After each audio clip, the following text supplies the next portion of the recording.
Ich bin hier in Medjugorje in der Nähe von den Blauen Kreuzen und bin mit, wie ist Ihr Name?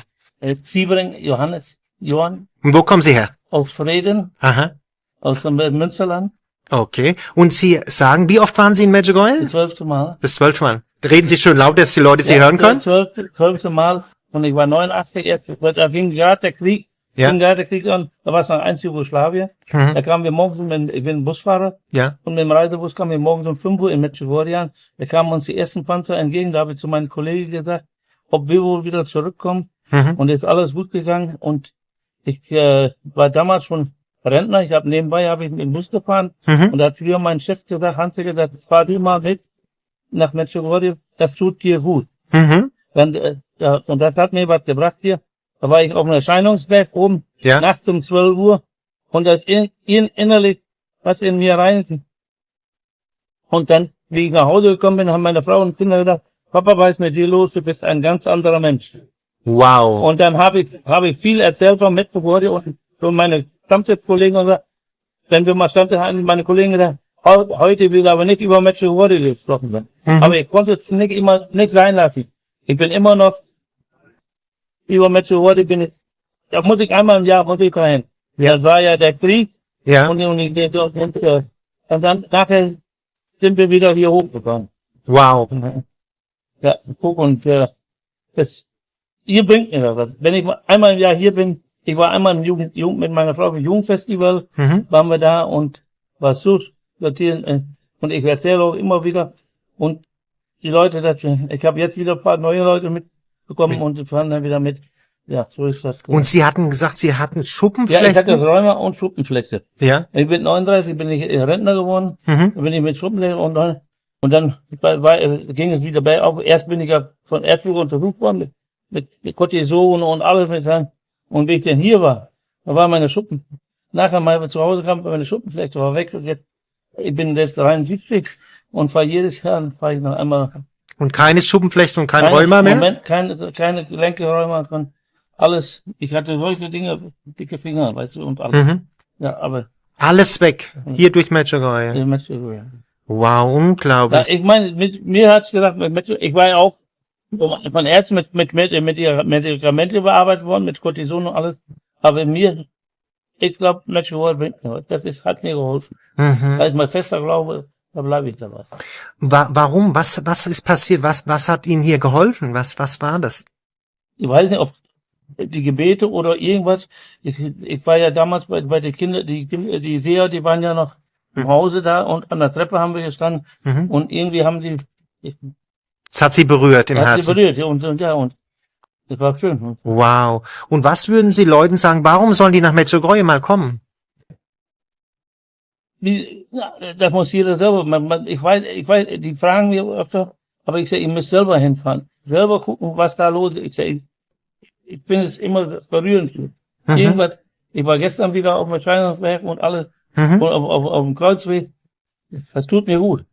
Und ich kann nicht für andere reden, das müssen die alle selber machen. Wunderbar. Oder? Ja, natürlich, ist so. Genau. Ich kann wohl die Leute sagen, ihr müsst, und welche, die glauben dann, und welche, aber für mich, bringt das was. Und was ist für Sie, was ist für Sie die Schönheit des katholischen Glaubens? Ich gehe jetzt mal aus, Sie sind katholisch. Ich bin katholisch, ich glaube, ich gehe auch nicht jeden Sonntag in die Kirche, aber ich mache, wenn ich morgens am Fernsehen, da ist einmal eine deutsche Messe und einmal eine evangelische Messe, und wir hören mich beim Frühstück, meine Frau und ich, aber ich laufe nicht jeden Tag zur Kirche oder was, ich bin ganz offen, und mein Innerer sagt mir, dann und dann musst du in die Kirche gehen. Dann gehe ich dahin oder was.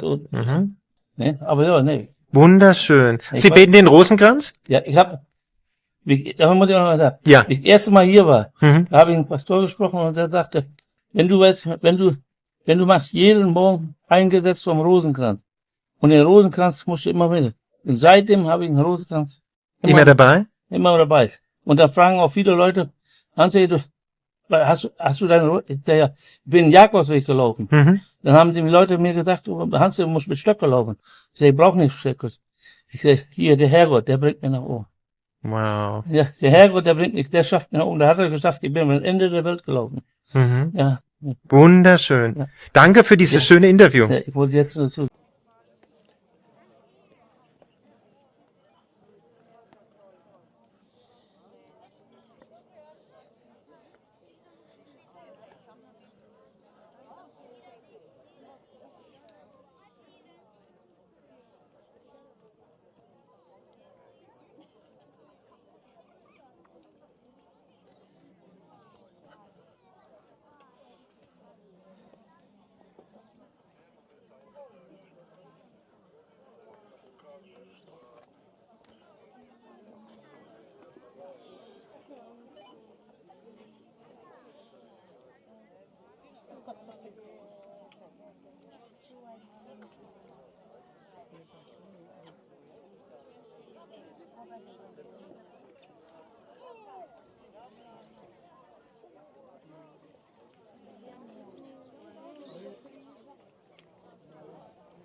samo malo mjesta ako nije problem.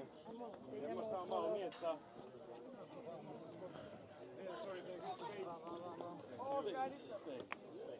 There's the man. How is Medjugorje? Good? Oh, good. Fine. Yes. And how is Medjugorje for you? Beautiful and amazing. Why? Because one small village here, and I know this Medjugorje is so beautiful, and I like it. I don't know why, but I feel that. It's Our Lady. It's God. Love. Everything. Oh, thank you so much.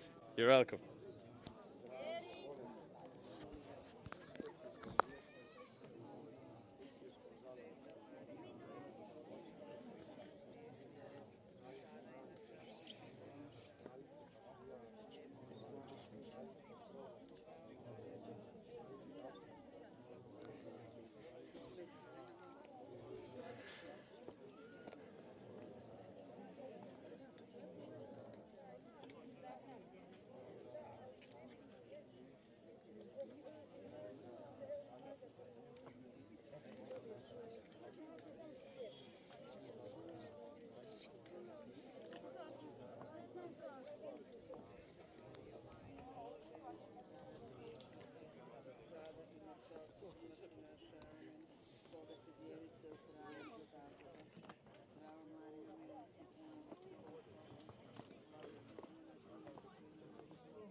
molite, što ona vam ne može nimalo narediti, jer ste vi djeca Božja, Bog vas nagleda.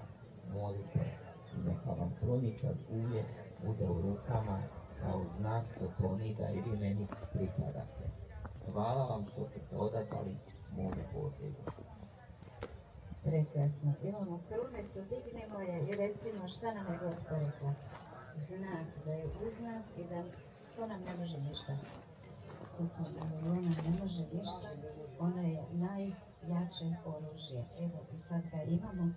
I u drugom otajstvu radosne krunice razmišljamo kako je blažena djevica Marija prethodila Elizabetu i donijela oslobođenje i radost.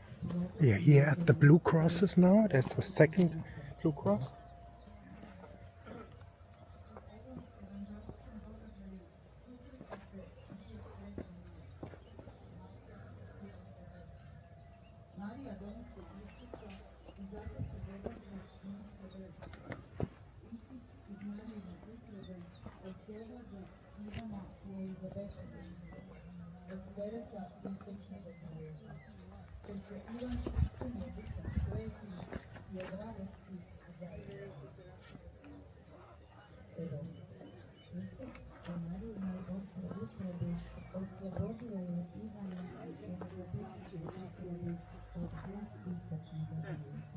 Ono što nam je Duh rekla, to ona i danas radi. A kad se ukloni grijeh, dolazi radost. Duh Sveti nam ispunja srca. I ovim osobama s invaliditetom, djeci s poteškoćama u razvoju, crkva omogućava i da prime sakramente, svete ispovjedi, priče i krizme bolesničkog pomazanja, i tako se i one oslobađaju grijeha i ispunjaju radošću i ljubavlju, bez obzira na to koliko oni to mogu razumom shvatiti. Budući da oni ne griješe toliko koliko mi odrasli, onda njihova radost i ljubav su mnogo veća od naše. Evo to vidite, gdje god ih ovdje sretnemo, oni su radosni i zrače ljubavlju. Budi naša radost, Kriste, budi naša sreća, Kriste, budi naša radost, Kriste, budi naša sreća, Kriste, budi nam životi. Budi naša sreća, Kriste, budi nam životi. Evo molit ćemo sada.